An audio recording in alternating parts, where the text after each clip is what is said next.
আয়নায় দেখলো এক বিভীষিকা। ওর নিজের ঠোঁট দুটোকে কেউ কালো সুতো দিয়ে আষ্টে পিষ্টে সেলাই করে দিয়েছে। যন্ত্রণায় ও মেঝেতে লুটিয়ে পড়ল। ঠিক তখনই অন্ধকার কোণ থেকে একটা ফিসফিস গলা ভেসে এলো। তোর কাপড়ের কাপড়টা এখনো যে অনেকটা সেলাই বাকি আছে রে সুমন্ত। স্বপ্নটা সত্যিতে আপনাদের স্বাগত জানাই। এখানে স্বপ্ন সত্যি হয়, আমি শুধু গল্প শোনাই। আপনাদের সাথে আছি আমি অসীমা।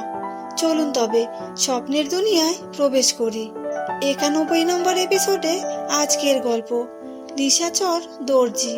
হ্যাঁ, ঠিকই শুনেছেন, আজকের গল্প নিশাচর দর্জি। সুমন্ত ছেলেটা খুব একটা ভূত প্রেত বিশ্বাস করতো না, কিন্তু সেই রাতের ঘটনাটা সব পাল্টে দিল। রাত তখন 1টা, বাইরে ঝমঝমিয়ে বৃষ্টি আর মাঝে মাঝে বিদ্যুৎ চমকাচ্ছে। সুমন্তর ঘুমটা একটু পাতলা, তাই বৃষ্টির শব্দে তার তন্দ্রা ভেঙে গেল। সে পাশ ফিরে শোয়ার চেষ্টা করতেই শুনল সেই শব্দটা, ক্যাচ ক্যাচ ক্যাচ ক্যাচ। খুব চেনা শব্দ। সুমন্ত চোখ মেলল। অন্ধকারে ঘরের কোণে রাখা দাদুর আমলের সেই পুরনো সেলাই মেশিনটা থেকে শব্দ আসছে। দাদুর সেলাই মেশিনটা হঠাৎ চলছে কেন? জানালার ফাঁক দিয়ে আসা ঝোড় হওয়ায় কি চাকাটা নিজে থেকেই ঘুরছে? সুমন্ত ভালো করে তাকাতেই তার রক্ত হিম হয়ে গেল। সে দেখল কোনো মানুষ নেই, অথচ চাকাটা বন বন করে ঘুরছে। আমি কি স্বপ্ন দেখছি নাকি মনের ভুল? একটু চিমটি কেটে দেখি তো। উফ, না, এটা স্বপ্ন নয়। চিমটি কাটায় বেশ ব্যথা লাগলো, তার মানে আমি জেগেই আছি। কিন্তু এই মাঝরাতে মেশিনটা কে চালাচ্ছে? সে বিছানা থেকে নামলো। মেঝেটা যেন বরফের মতো ঠান্ডা। ভয়ে ভয়ে মেশিনের দিকে এগোতেই শব্দটা হুট করে থেমে গেল। সব চুপচাপ। সুমন্ত মেশিনের ওপর হাত রাখলো। সেখানে দেখলো একটা উজ্জ্বল লাল রঙের রেশমি চাদর। এ কি, এই লাল চাদরটা এখানে এলো কোত্থেকে? ঠিক এই চাদরটাই তো 3 মাস আগে আমি নিজে হাতে দাদুর মৃতদেহের ওপর জড়িয়ে দিয়েছিলাম। কবরের সেই চাদর এখানে ফিরে এলো কিভাবে? মনে হলো কেউ কাঁচি চালালো। আয়নায় তাকিয়ে সুমন্ত দেখলো ওর নিজের গলার কাছে একটা বিশাল বড় পুরনো কাঁচি শূন্যে ভাসছে।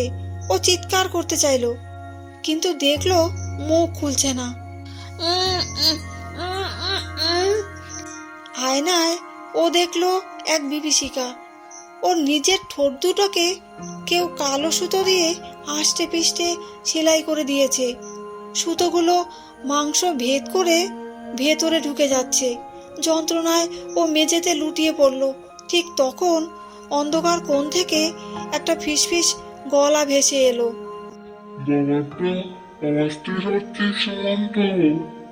তোর কাপড়ের কাপড়টা এখনো যে অনেক সেলাই বাকি।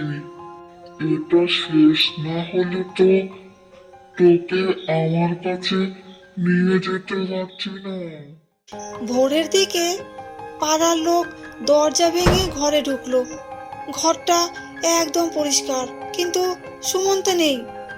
সেলাই মেশিনের ওপর শুধু একটা মানুষের অবয়বের মতো লাল চাদর পড়ে আছে।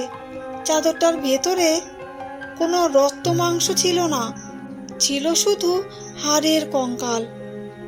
আর মেশিনের গায়ে রক্ত দিয়ে লেখা ছিল, ম্যাপটা এবার একদম সঠিক হয়েছে। তো এই ছিল আজকের গল্প। গল্পটা যদি ভালো লেগে থাকে লাইক, শেয়ার, কমেন্ট করবেন। আপনি যদি এই চ্যানেলে নতুন হয়ে থাকেন তাহলে স্বপ্ন.সত্যি চ্যানেলটা সাবস্ক্রাইব করে পাশে থাকবেন। আমি অসীমা আবার ফিরে আসব নতুন একটি গল্প নিয়ে। আপনারা সবাই ভালো থাকবেন, সুস্থ থাকবেন। শুভরাত্রি।